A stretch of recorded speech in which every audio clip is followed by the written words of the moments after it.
Salmo 94, conforme diz ali, uma oração ao Deus das vinganças. Nossa, parece meio pesado a mensagem, mas não é meio, né? Não é meio pesado. Pode ser um pouco mais do que meio, né? Depende do lado, de que lado a gente está, né? Se a gente estiver do lado do Senhor, você vai observar no Salmo que não é pesado, o Salmo é tranquilo, né? Ele faz parte daquela sequência de 4 mensagens, iniciada há algum tempo atrás, quando eu passei pelos Salmos em busca de textos que me ajudassem a orar em tempos difíceis, como esse que nós estamos passando. O Salmo eu lerei na versão nova atualizada. Então, vocês têm observado, eu tenho usado essa versão. Tem em vários aplicativos, tem à venda também, se você quiser comprar a física, né? Ela mantém a linguagem da atualizada. É o mesmo grupo que fez, uma fez a outra. Ela só procurou dar uma melhor fluência para o texto, fazer o texto falar um pouquinho mais agora com a gente que vive no século XXI. Ainda assim precisa de explicações, então é bom, vale a pena, e eu leio aqui, você vai seguindo aí, né? Salmo 94, diz assim o texto, que é uma oração a partir do versículo 1, praticamente até o fim, e somente no versículo 23 parece que ele para de orar e faz uma celebração, sabendo que a oração dele é ouvida. Diz assim: ó Senhor, Deus das vinganças, ó Deus das vinganças, resplandece. Levanta-te, ó juiz da terra, e dá aos soberbos o castigo que eles merecem. Até quando, Senhor, os ímpios? Até quando os ímpios exultarão? Fazem alarde e falam com arrogância, todos os que praticam a iniquidade se vangloriam. Esmagam o teu povo, Senhor, e oprimem a tua herança.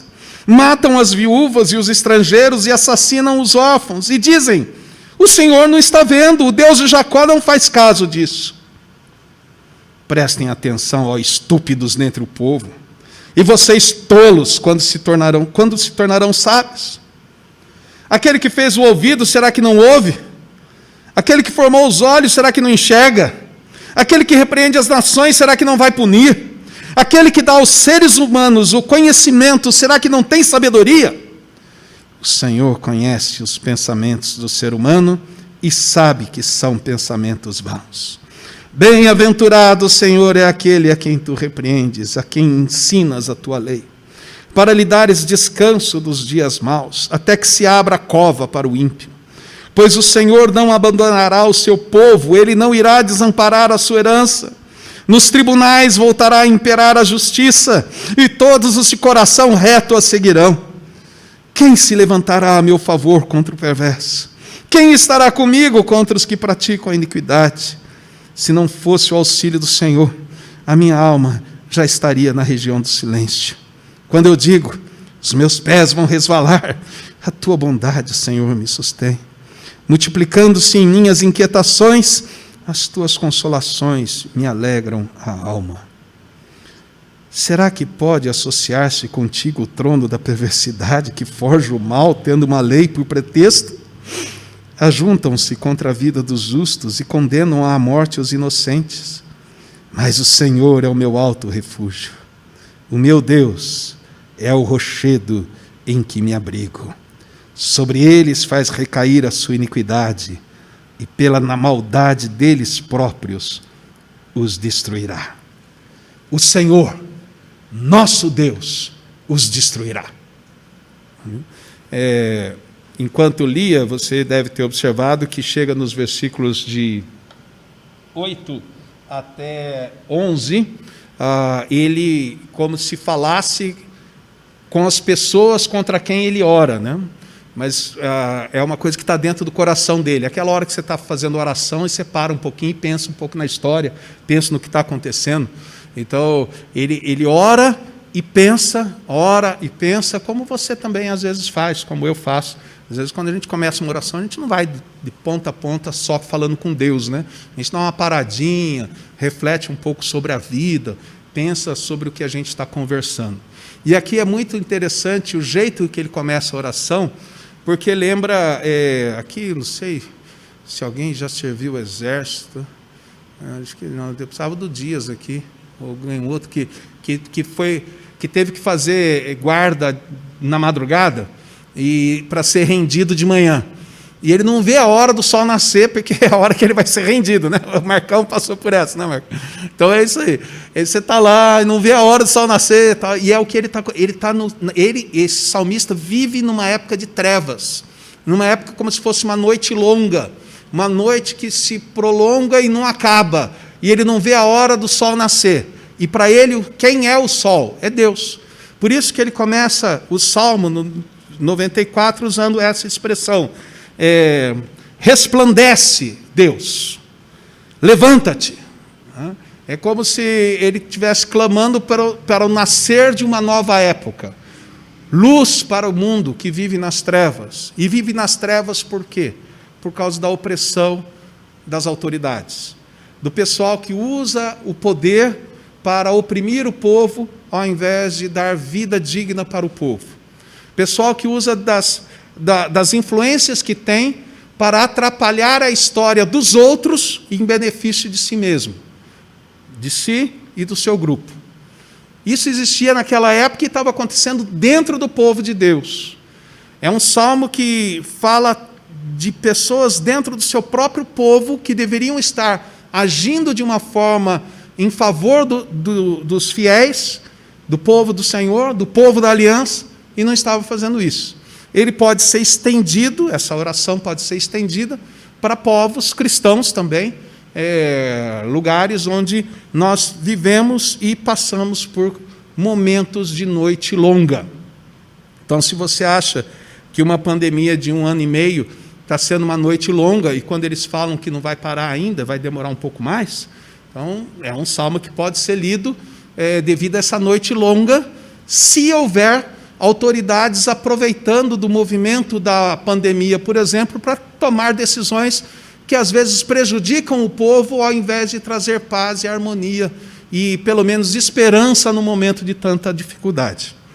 O Salmo começa com esses 3 primeiros versículos, porque a noite é tão longa que ele diz assim: até quando, Senhor? A famosa pergunta do desespero. Até quando? Ela é presente em vários salmos, é presente em outros lugares da Bíblia, é presente em Apocalipse, quando o povo, na noite longa de sofrimento, diz: até quando, Senhor? O Senhor não vai se levantar? O Senhor vai deixar o pessoal ficar pisando na gente? Até quando? E por quê? O que está acontecendo com eles, eu descrevi rapidamente, mas aqui no versículo de número 4, diz que eles falam com arrogância e eles praticam iniquidade ao mesmo tempo. E é interessante porque ele descreve daí como que é essa vida, nos versículos de número 5 até 7. As maldades que eles fazem, que resultam no sofrimento dos mais fracos, e a fala desses líderes, dessas pessoas. Não tem problema. O Senhor não está vendo. O Deus de Jacó não faz caso disso. Deus está pouco se lixando para o que está acontecendo na história. Nós podemos fazer e desfazer, por vários motivos. Às vezes porque Deus realmente existe, mas não interfere na história. Esse é um pensamento antigo chamado de deísmo. Existe um Deus que criou todas as coisas, mas quem faz e acontece, quem decide o destino do mundo, são os seres humanos. Deus não interfere em nada. Mas ainda há outro que diz que, olha, Deus é imaginação, uma invenção dos fracos. E a gente então pode tocar a vida, porque a gente é valente, a gente é forte, a gente sabe o que faz e como resolve as coisas. Deus está pouco se importando pelo simples fato de Deus não existir. Deus é uma história que se conta para crianças e para pessoas fracas. E a gente toca a vida. Aí o salmista dá aquela paradinha e se refere a essas pessoas dizendo: essas pessoas são estúpidas, tolas. Quando é que elas serão sábias? Só que é interessante porque são tolas e estúpidas as pessoas que acham que Deus não faz caso do sofrimento. São estúpidas e tolas as pessoas que acham que Deus não intervirá. nesse sentido, às vezes você e eu podemos entrar nessa lista. Nós não somos deístas e nós não negamos a existência de Deus. Mas pode ser que num determinado momento a gente ache, não tem como Deus fazer alguma coisa nisso. Deus não está se preocupando com a história do nosso Brasil. Deus não está se preocupando com a história da minha família. Deus não está se preocupando com o problema que eu tenho, ou no emprego, ou na vizinhança, ou onde quer que seja. Até ouvindo a mensagem de domingo passado, eu vi que o pregador falou muito de problemas em casa, no trabalho, na política, esqueceu de falar da igreja, né? Também pode ter problema na igreja, né? Pode ter líderes na igreja que usem mal a liderança e o poder e a autoridade que ele tem. E às vezes isso prejudica a gente. Então, mas Deus, às vezes, a gente pensa, Deus não vai mexer com isso. Eu tenho que mexer. Eu vou resolver ou eu vou desistir. Isso é tolice. Isso, à luz do texto, é estupidez. Por quê? Aquele que fez o ouvido, será que não ouve? Aquele que fez a boca, será que não fala? E ele vai colocando aqui algumas comparações interessantes, que são contrárias às comparações, ou semelhantes, mas do ponto de vista contrário, às comparações do Salmo 115, quando o pessoal põe confiança em ídolos, e fala assim, olha, eles têm olho e não veem, têm boca e não falam, têm pé e não anda. Quem confia neles vai ficar como eles. Há pessoas que têm substituído o Senhor Jesus Cristo por ídolos. E às vezes não simplesmente ídolos religiosos, ídolos sociais, tanto da política, quanto da moda, quanto do futebol. São mais importantes esses ídolos do que a própria pessoa do Senhor Jesus Cristo. Sem contar outros ídolos que a gente cria por aí. Um deles, a gente mesmo. Esses ídolos não têm o poder que Deus tem. Ele é o Criador de tudo. E Ele está por dentro de tudo. E mais do que por dentro da história, diz o versículo 11, Ele conhece o seu e o meu pensamento, e o pensamento de cada político desse país, e o pensamento de cada patrão desse país, e o pensamento de cada indivíduo desse país, inclusive de cada pastor desse país. Ele conhece. E sabe pesar, e sabe quais são os pensamentos vãos, porque são contra a vontade dele, e sabe aqueles que pensam e estão caminhando e temendo a ele, e buscando a vontade dele. Deus sabe. E isso, então, faz com que, a partir do versículo 12, o Salmo ganhe um novo clima. Um clima que não apareceu nos outros Salmos, né? Essa famosa expressão, bem-aventurados. Chegou uma palavra de felicidade, já não é uma palavra dura. Bem-aventurados, por isso que eu vejo que o Salmo não é tão duro, embora é uma oração ao Deus das vinganças, depende do lado que a gente estiver. Porque se a gente estiver do lado do Deus das vinganças, somos bem-aventurados. Uau, felicidade para nós. Felicidade, mas não é aquela alegria passageira ou alegria eterna de todos os momentos. É uma felicidade, é uma bênção de você saber de um futuro, de um Deus que agirá, apesar do momento ser difícil. E, às vezes, temos que abrir os olhos, como bem-aventurados que somos, para observar que a dureza do presente é por causa dos nossos pecados e dos nossos erros. Afinal de contas, quantos desses que têm autoridade no poder executivo e legislativo foram eleitos pelo povo? Todos. Qual a motivação da eleição? Em muitos casos, pelo menos em alguns lugares que a gente vê, troca de favores, promessa de empregos. Boa motivação? Não. E por que eu vou achar ruim de quem chegou lá e começa a fazer isso, se essa é a motivação que muitos votam neles? Eu devo achar ruim, mas eu devo cuidar para não entrar nessa prática ou em outras práticas indevidas. Diz o texto, feliz a pessoa a quem tu repreendes e a quem tu ensinas a tua lei. E no contexto do Salmo, essa repreensão é o sofrimento que ele está passando nas mãos das pessoas ímpias no poder. E diz, olha, o Senhor está me repreendendo, o Senhor está me ensinando, obrigado. Obrigado, Senhor, por esse momento difícil que eu passo, que eu aprendo a viver a Tua lei. Eu aprendo a acolher os necessitados que o governo ou o poder ímpio não acolhe. Eu sou acolhido por alguns quando eu devia estar sendo acolhido por eles. Obrigado, Senhor, porque o Senhor me ensina nesses momentos difíceis, diz o Salmo. Continua o salmista, dos versículos 13 até 15, sabendo que haverá um momento em que no tribunal a justiça voltará a imperar. Ele sabe que o momento presente é passageiro. Ele espera o momento em que o jogo vai virar, em que os maus serão derrubados e os bons serão colocados no devido lugar. Ele espera por isso, e essa esperança dá ânimo para ele. E ele então continua a oração, nos versículos de número 16 em diante, lembrando, quem vai se levantar em meu favor? E ele sabe que quem está do lado dele é o Deus que ouve, é o Deus que fala, é o Deus que conhece. Esse Deus está com ele.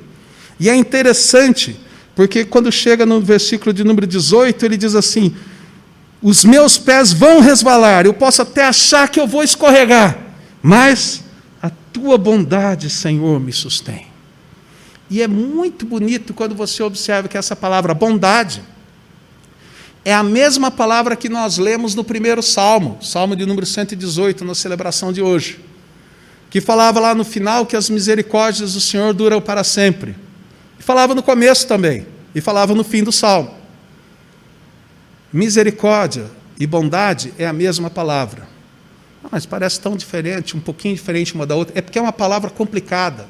É uma palavra difícil de traduzir, porque é uma palavra que o salmista conhecia, o povo do salmista conhecia, e não existe uma palavra exata para nós, e o pessoal tenta, às vezes, traduzir isso, jogando várias palavras, como, por exemplo, o amor imutável, o amor perene, a fidelidade que não muda. Tentam, dependendo da tradução que você pegar, vai ter uma expressão para essa palavra. É uma palavra ligada à aliança de Deus com o seu povo, em que Deus diz, eu estou com vocês, eu sou o Deus de vocês, eu não desamparo vocês, eu ouço as orações de vocês. E quando eu estou para abrir a boca, né, abrir o bico, desistir, escorregar, tropeçar, Senhor, não dá mais, essa lembrança de que o Senhor está comigo, o Deus Todo-Poderoso está com você, está com o seu povo, não porque nós merecemos, mas pelas misericórdias dEle, pelo amor imutável dEle, pela fidelidade dEle, a sua palavra que nunca falha. Isso renova a gente. Isso renova e faz desta oração por vingança um salmo mais leve, parece, né? Porque enche de esperança a pessoa que ora, de que Deus virará o jogo. E vale a pena estar no time dele. O salmo, então, caminha para o seu final. Dos versículos 20 até o final, a gente poderia fazer algumas considerações, mas eu ficarei aqui com a declaração, o Senhor é meu alto refúgio, Deus é o rochedo em quem me abrigo, e por final, então, a declaração clara e tranquila dele para aqueles que estão ouvindo a oração dele. Última linha, ele fala com todo mundo. Sabe, gente, o Senhor, o nosso Deus, destruirá essas pessoas más. É interessante como o Espírito nos conduz, né? Porque até chegar nas pessoas más, passaram várias palavras pela minha mente. E eu induzi vocês agora a pensar várias outras, né? Mas o Senhor as destruirá. Destruirá essas pessoas más. Quando? Não sei.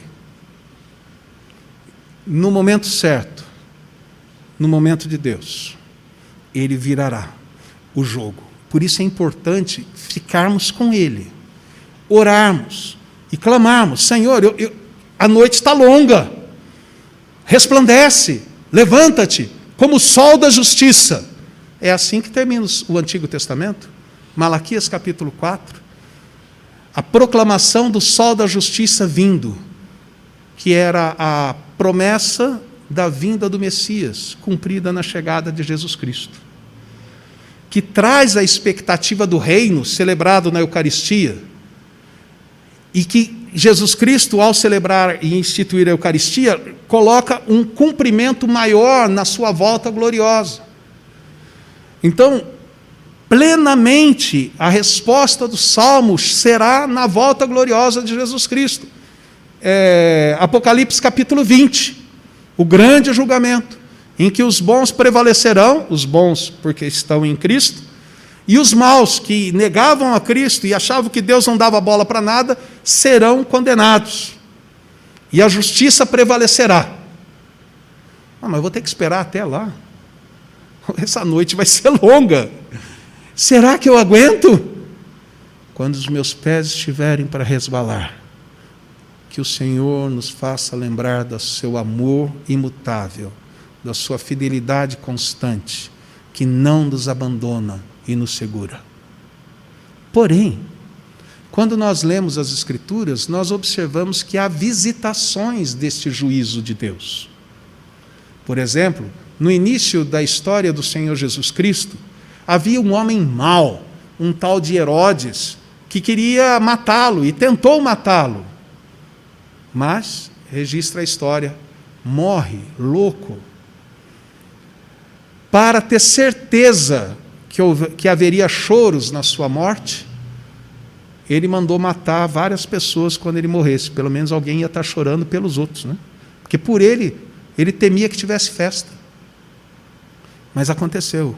Ele morreu como os outros. Ele acabou como os outros, como o Salmo da semana passada.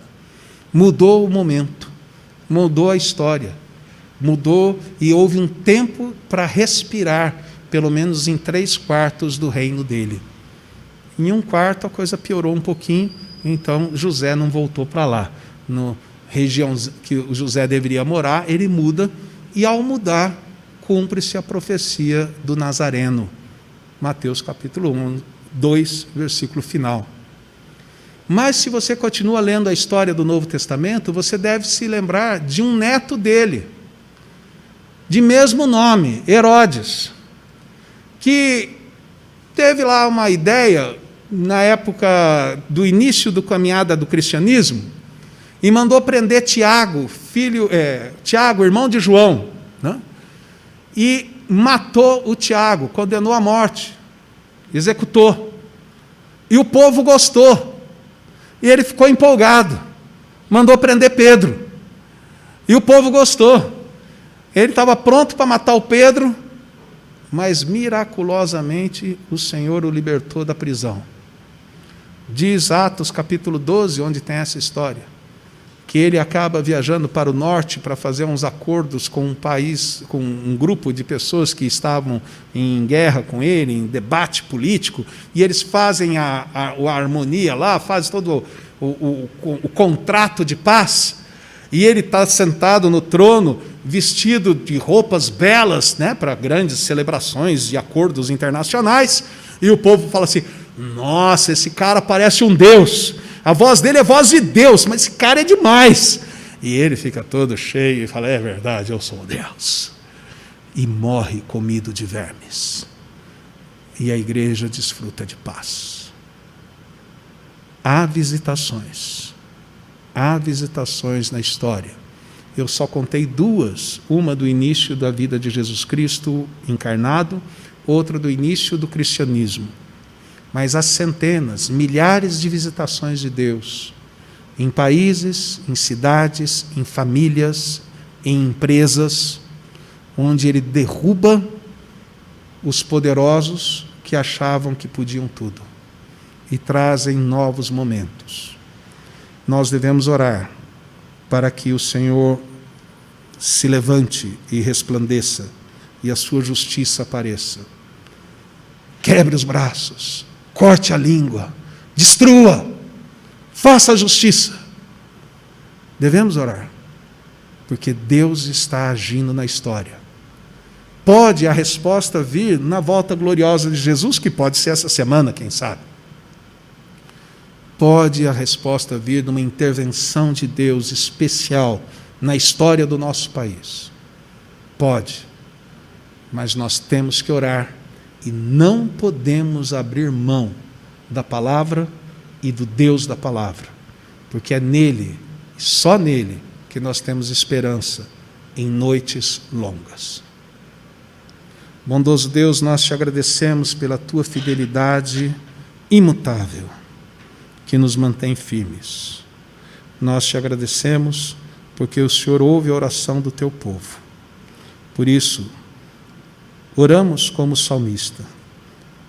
Deus das vinganças, levanta-te, resplandece, destrói os ímpios, traz novos tempos para nosso país, traz novos tempos para esse mundo que caminha a passos largos para longe de ti. Fortalece-nos, fazendo-nos recordar sempre da tua fidelidade constante, do teu amor imutável, para nos mantermos firmes nos momentos difíceis. Dá-nos também a graça de anunciarmos o Evangelho para que o reino se expanda, para que outros, crendo na tua palavra, tenham as suas vidas transformadas pelo poder do Espírito. E quem sabe, novas vidas consagradas ao Senhor, no meio delas surjam novos líderes que abençoem este país. Esperamos em ti, colocamos as nossas vidas em ti e te pedimos, continua a nos ensinar a orar. Em Cristo Jesus é que nós oramos. Amém. Uma ótima semana para todos vocês. Que a luz brilhe o quanto antes, que a noite termine o quanto antes. E não se esqueçam da fidelidade constante do Senhor. Que a graça do Senhor Jesus Cristo, o amor de Deus Pai e a comunhão do Espírito Santo esteja com cada um de vocês e com todos aqueles que esperam a manifestação poderosa do Senhor Jesus Cristo em intervenções na história ou na sua volta gloriosa. Amém.